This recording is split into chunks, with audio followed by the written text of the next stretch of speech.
خلافے میں مالک اشتر کے قیام کے بعد محمد ابن ابی حذیفہ اور محمد ابن ابی بکر نے مصر میں قیام کیا۔ یہ دو محمد دو خلیفہ کے بیٹے تھے، ایک خلیفہ سوم عثمان کا منہ بولا بیٹا اور ایک پہلے خلیفہ ابو بکر صدیق کا بیٹا۔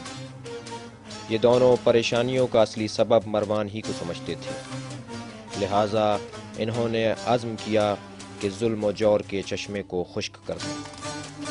عثمان کے منہ بولے بیٹے محمد ابن ابی حذیفہ کے مصر میں قیام کے بعد ام المومنین عائشہ کے بھائی کی سالاری میں کچھ مصریوں نے مدینے کا رخ کیا۔ عائشہ بھی مروانیوں سے ناخوش تھیں اور جانتی تھیں کہ مدینے میں رہیں تو میدان منازعہ گرم رہے گا، لہٰذا ہوشیاری کرتے ہوئے عمرے کے بہانے مکے کا رخ کیا۔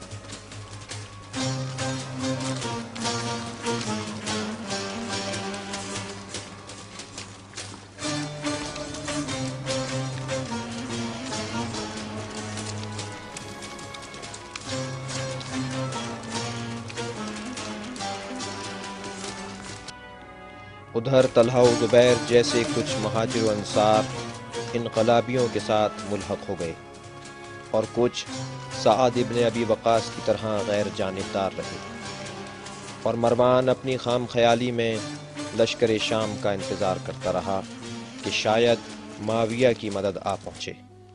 قاصد پر قاصد شام روانہ کیے گئے، لیکن نہ قاصدوں کی خبر آتی اور نہ ہی لشکر شام کی۔ خلیفہ بالکل اکیلے رہ گئے۔